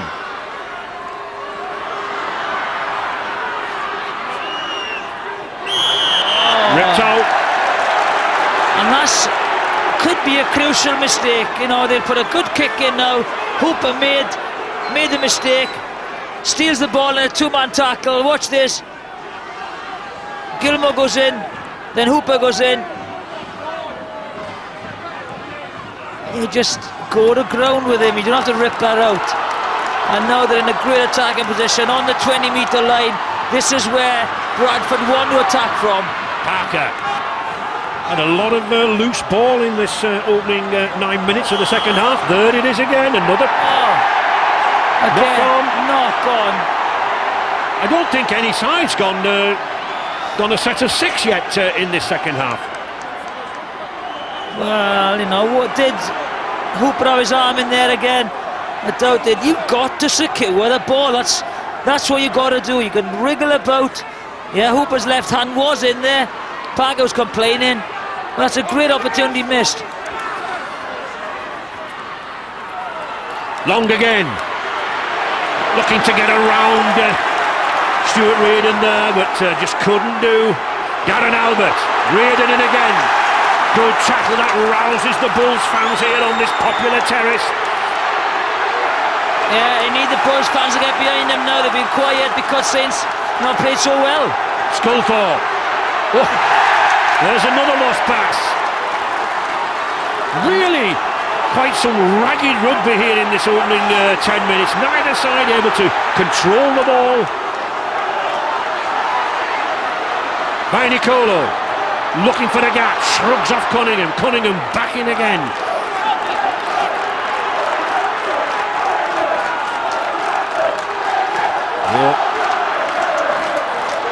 Oh, terrific burst here now then.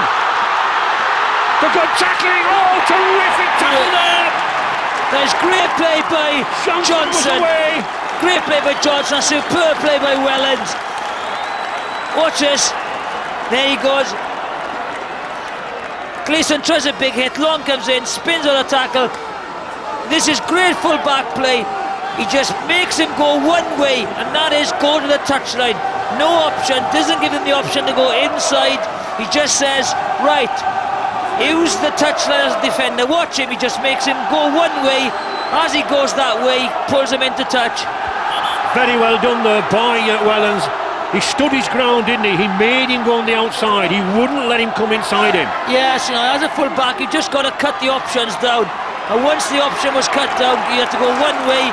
It made the tackle that little bit easier. We said this game would be tense. No score for the past 20 minutes. Any news down there at half-time, Richard?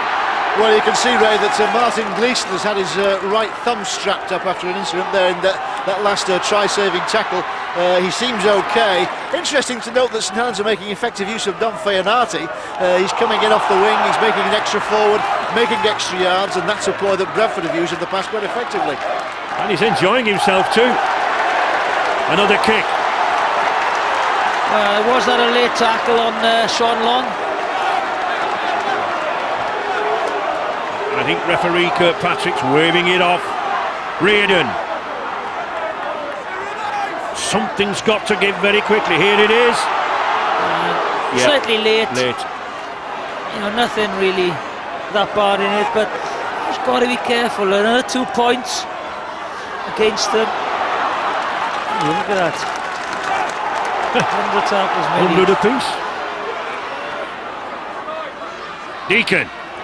Bicycle dummy from Deacon. Oh, just couldn't find a man on the inside. Good tackle. Fielden was tracking him. Leon Price.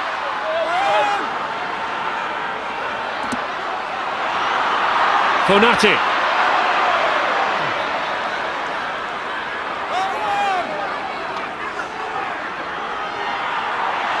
Here they go from acting half-back again. Talau. Powerful centre. Hayam. Fozzard gets it away one-handed. Chris Joint. Good burst by Joint. Beautiful ball inside to Hayam. This kid is electric. Hayam gets the opportunity. Terrific pace. Well, the Bradford crowd felt that he was tackled there. Referee Kirkpatrick said not. No, I don't think he was held, Ray. Sculthorpe. Long ball. Darren Albert. Crunched and dumped to the floor by the 18-stone by Nicolo. Sean Long. St Helens actually passing a little flat there. The Bradford Bulls defence coming up very, very quickly. On the last tackle.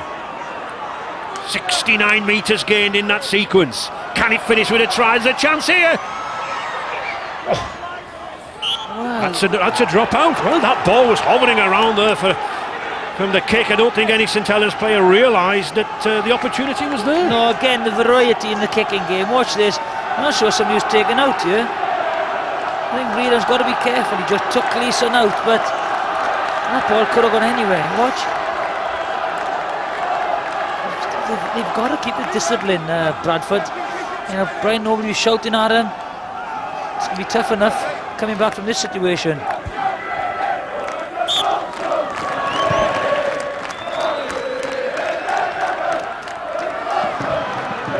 Fozzard just content to hold the ball here and set up the position. Paul Anderson wanting to get on, add another 20 stone to that Bradford pack.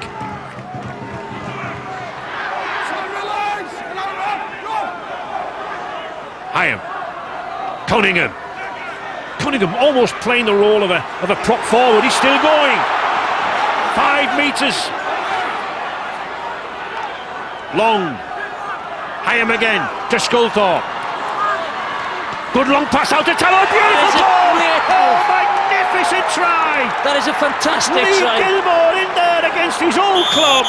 You won't see a better work try all season. That must have been done in training. That was a magnificent try. That has been worked on in training. the wide ball. Watch this. There's one long pass. There's the second pass. There's a long ball with a dummy runner, and then the lovely inside ball. Because what they did when the dummy runner came, they ignored him and they went exactly in that angle. Watch this. There's the dummy runner. Takes the defender out, Leon Price. Leon Price can't get to Lee Gilmore. That is a superbly worked try.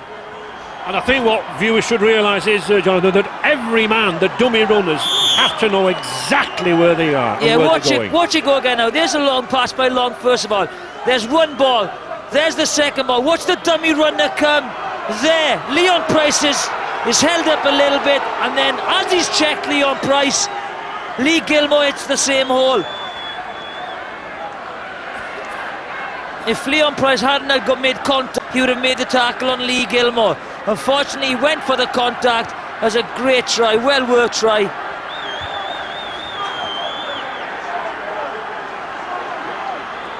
And this is a very big kick.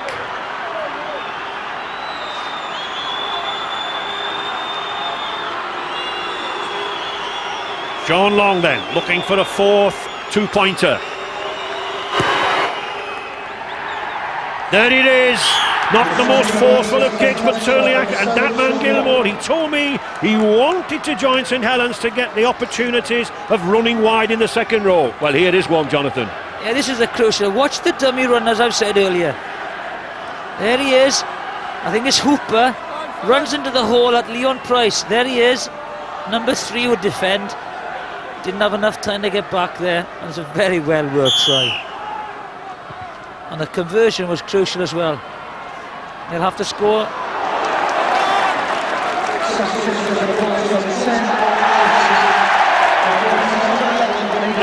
Sean Long almost flattened by Paul Anderson. A little bit like a steamroller rolling over on you. Talau. Mickey Hyam, what a good game he's had since he came on. I mean, he's a hooker, but in all essence, he's another half-back, isn't he? He is. He's just so quick from the blocks. Long. Again, Long, lovely kicking game. You know, is that just too long, or will it check? Oh, it's checked. Good feet. White corner did well there, though. And tramples Sean Long underneath him. Power, pace, we're seeing everything in this game.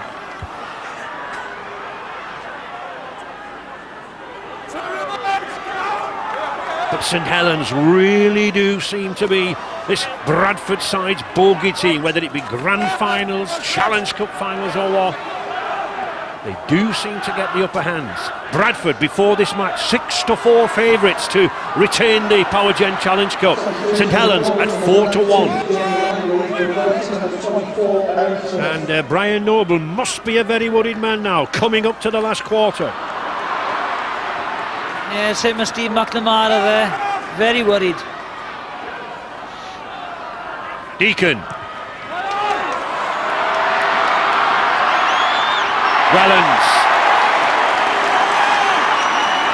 Well, none tried harder than that number 29, Stuart Fielden for Bradford.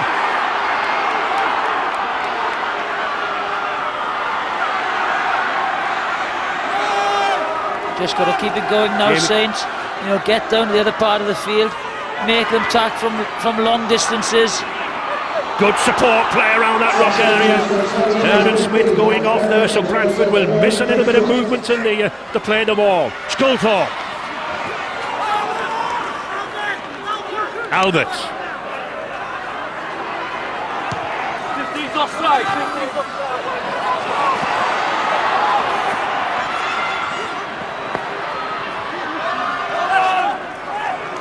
Again, you know, the weight of the kicking has been superbly Sean Long.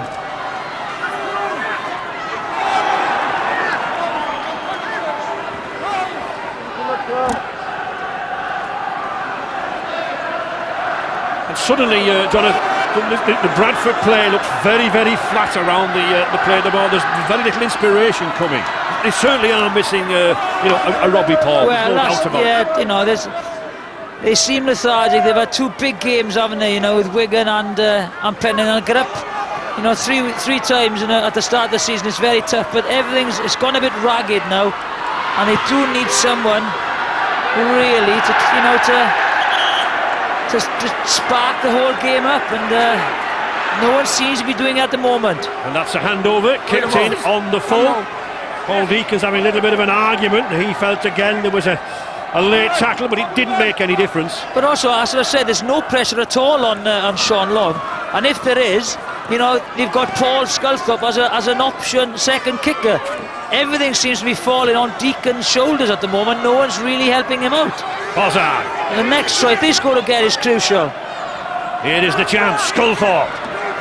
Nice slip back inside again here. St Helens then over the line, but he can't get it down. Can Jason Hooper. Terrific strength there from Anderson and Withers. Long. Gleeson going for it. Vainicolo clears. He's got the strength to get over. Now then, can we see one of those runs from Vainicolo? He's lost the ball. St Helens have got it back with Bennett. It's all action. Oh, he's lost it. I don't know what's going on here. Knock on. No advantage. Just listen to Mr. Kirkpatrick. He's puffing and panting now. This game's so fast. With the touch judge, he's having a word. Over here. Yeah, and I think the first knock on was from Vainicolo. I think this just sums the Bradford performance up. You know, just fantastic to get away, and all of a sudden he knocks it on. Yep.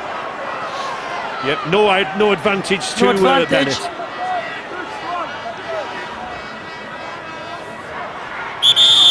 This is a big set of six. This is. Sculthorpe just having a word with Hooper, Jonathan. We might see a move on here. No. Or perhaps there was one and it was shut down. Paul Wellens. St Helens looking for the try that would surely put paid to Bradford's hopes of retaining that Challenge Cup. Gleeson. Oh, he's got outside. Gleeson's going for the line. He's over. Oh, that was slipshod tackling, but it was excellent play. Determination there from Martin Gleeson.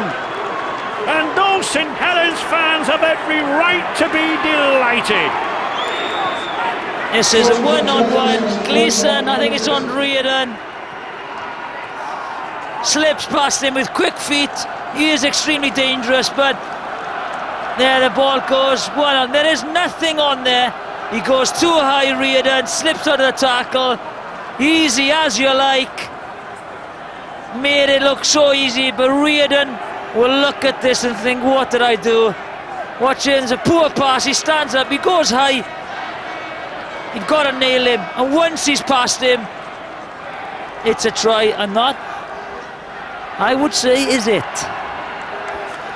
Well, how fickle is form. I watched Bradford against Penrith Panthers, saw them against Wigan, and I didn't think there was anything to beat them. But they're well beaten today. And all credit to that man, great determination. There didn't look to be anything on when he got the ball, but he saw the gap, he went for it.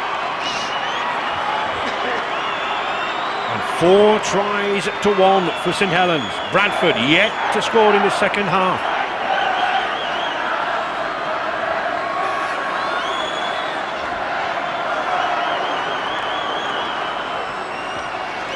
Sean Long then. Oh! Wow, very casual effort from Sean Long. He'll not be happy with that. But Ian Millwall will be happy with this. Yeah, one-on-one, quick feet, missed tackle. Try. Substitution for the Bulls, number 26, replacing number 14,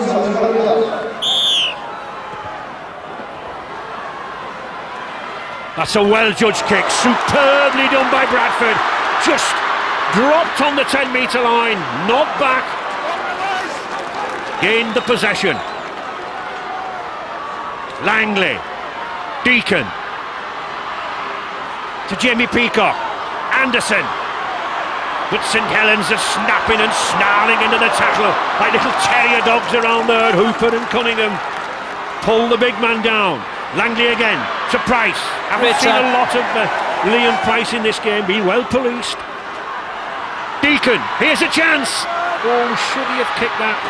Well, he wins a drop out, but I think there was some possibility on this left-hand side for Bradford, Jonathan. Yeah, but you know they just played with a bit of pace then, haven't they? And which they haven't been playing with. You know, the difference here has been when St Helens do get the ball and when they get into an attacking position, you can noticeably see them going up a couple of gears, putting pace into their movement. I just feel that Bradford have been kind of one pace throughout the game. First touch of the ball there for 19 years old Chris Bridge. By corner.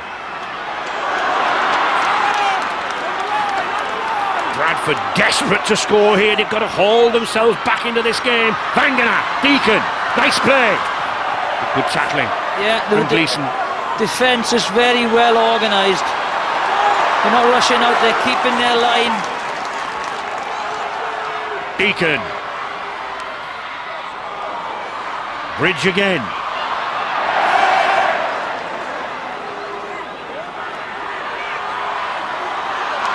Bridge. Anderson. Vangana looking for support, needs a little half-back alongside him, he's not there, but on the fit tackle, just 27 metres made. And that tells you a lot about the defence in St Helens. Usually this big Bradford pack would be steamrolling down the middle. Yeah. Ian Millward must be contemplating the draw for the round on Monday night, Radio 5, 7:45 p.m. And they were 6-1 to win this competition before today's game. I don't think there'll be those odds after this performance. And Bradford were 6-4 favourites.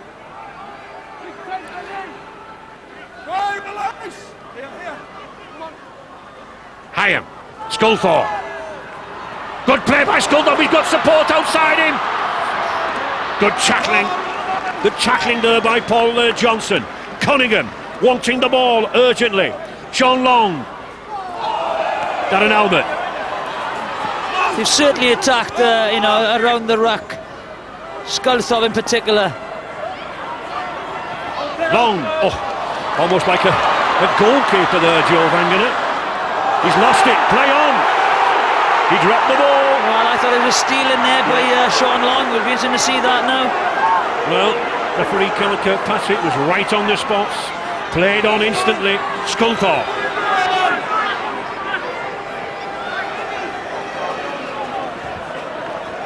Bradford hanging in desperately here.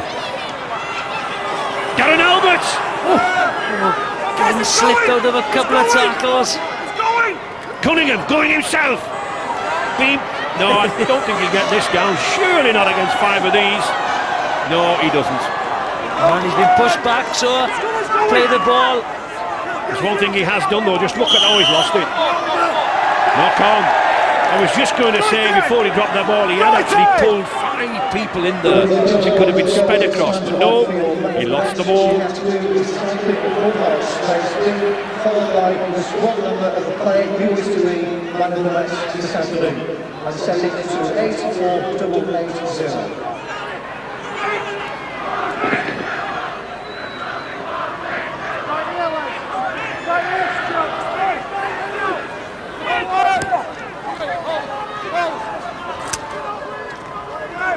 Anderson. Bradford desperate to get this ball moving now. By corner. Good ball. Deacon. Now then, was that knocked down? Yes, yes, I think it was.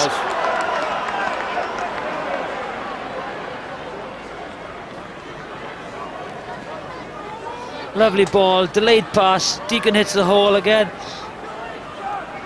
But from this area, they're comfortable. They've got enough time to get back, smother the attack out, and that's why tactically they've done so well. They've attacked around the ruck area.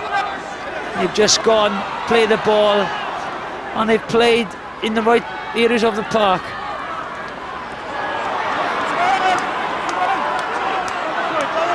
Price. Jamie Peacock. Skipper trying to rouse his men. Vangana. There's a bit of a gap there. Again, Bradford lacking that support. Price. Play on, I think. Yeah, knock on, I think.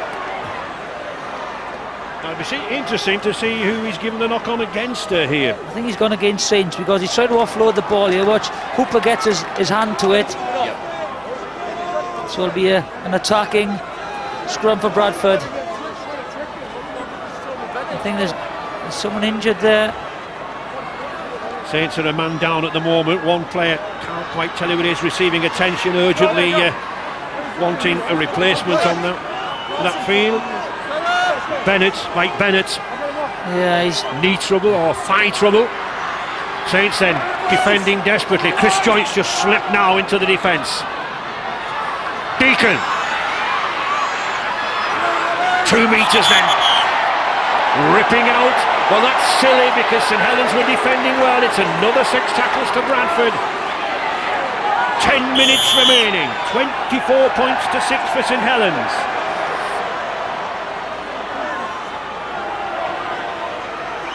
And Mike Bennett, and I think what looked to be a knee injury.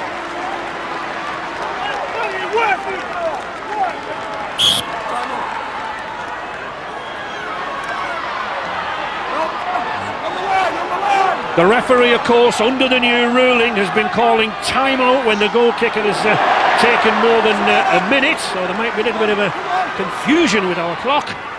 But this is the new ruling that's been brought in, and certainly Mr Kirkpatrick is taking opportunity to use it. 3 or 4 times he stopped the clock whilst the goal kicker has been teeing up. And again, it's that poor pass that takes the momentum out of the whole movement.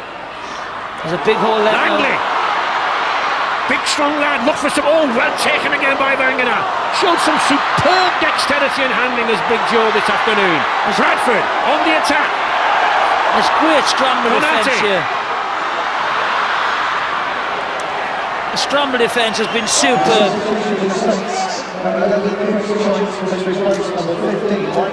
And again, the pass is very, very sloppy. Knock on again, that's another 6 tackles, surely. Yeah, I thought that went back. I thought that went back, I thought.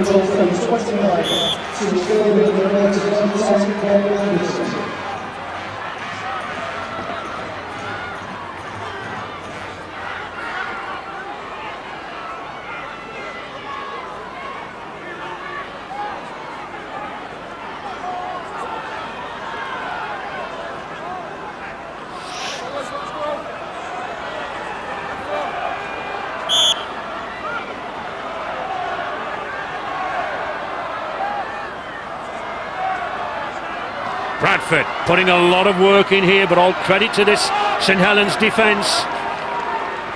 Doesn't look anywhere through at the moment for the Bulls. Johnson. Reardon.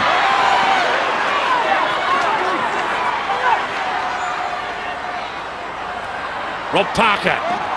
Again, the scramble defence has been superb. Jamie Langley. Deacon. Oh, another interception.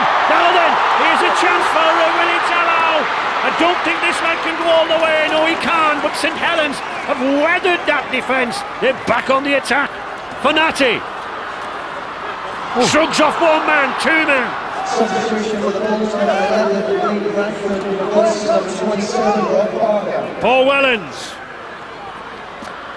St Helens know all they have to do is to hold the ball, keep the position, retain possession, and they've won this round. Sean Long. Skultorp. Gleeson.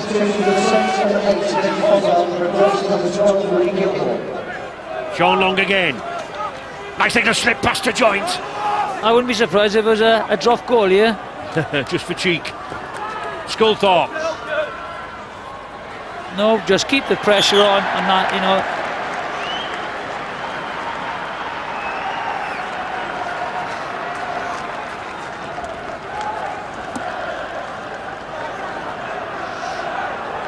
There's the interception. Look, there's a long pass once again. Hooper, he shouldn't have thrown that ball. Talau isn't going to get there, but you know they don't need a score. And the short kick has gone wrong. It gives them a great attacking opportunity once again,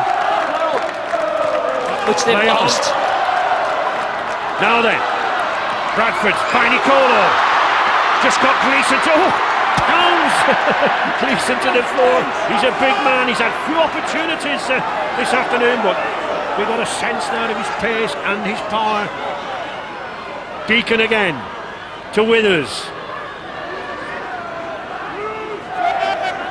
And Richard Duckingfield, got a little bit of information for us there, Richard? Well, Ray, it's about Lee Radford. If the Bulls are going to go out of this, it looks as though they are now. It won't be the end of Lee's interest in the Challenge Cup. Lee is in fact coach of East Hull, and they play Whitehaven on Tuesday night in a rearranged game, so you never know. Perhaps Cardiff for East Hull? You never know, Richard. Good chance here, Nicolo again, flicks back inside to Reardon. Oh, but once again a superb tackle from Paul Wellens. But still Bradford on the charge. There's a try! And it is Lee Radford.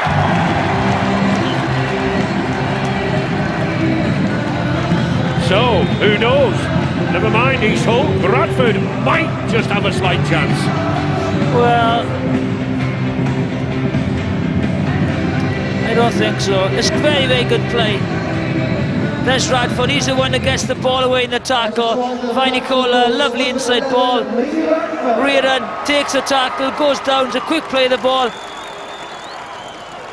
There we are, ball comes back, strolls over, try. And that's his 100th point for the club. And that is a crucial miss as well. You know, if they had any chance, it's gone with that missed conversion. There you go, again, Radford, lovely offload. Nicolo gets the ball inside, takes the tackle, and then in disarray here, Saints. Sean Long helps. In a sense, I think Sean Long got in the way, he was coming back, and I think he obstructed a couple of his own players. But well taken there, Lee Radford, 24 points to 10. Chris Joint just gone off for a few running repairs, bandage round the head.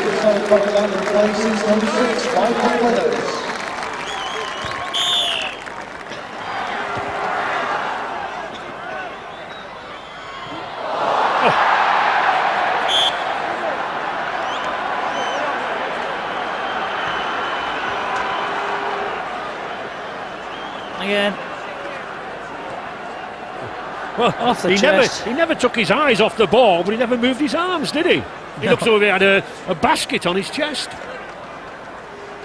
Straight through the basket anyway. Hooper.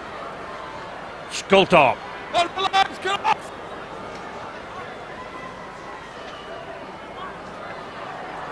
St Helens still looking for points. Scorer of the first try there, Mark Edmondson. Magnificent run down the middle. Hyam! Oh, he saw that try line. Another chance. Sculthorpe. There's a try. Straight from the acting half-back position. He's a strong man. He takes some holding up. And St Helens send those fans back over the Pennines, knowing they're in Monday night's draw. All came from the knock-on from Nicolo. Scotty just finished it off. He nearly gets in here. Hyam just gets caught by Peacock. Quick play of the ball. Very strong from there. You're not going to stop him. Twists and turns, gets the try down. The two men either side of the play of the ball here, Jonathan, were very, very slow in reacting here. Well, they were very upright, you know, they got to go low, crouch down, didn't do it. And there's Sculthorpe.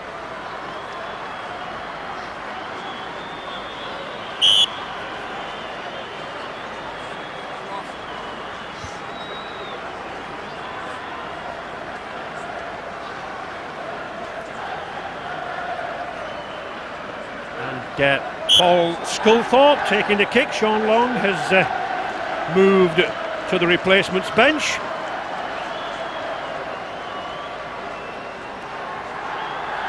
course, Sculthorpe. Over 236 goals in his career with St Helens. No mean kicker of the ball, as we can see. St Helens then extend that lead, home and dry. Ladies and gentlemen, the official attendance. There's the break, and then that's it. You know, he's very strong, twists. 15 from the Bradford Bulls to you. A big thank you. It's a line, fellas.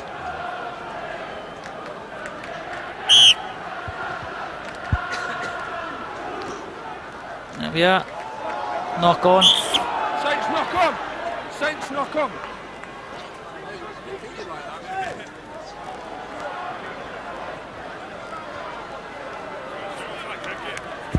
And there he is, my power gen man of the match, Sean Long.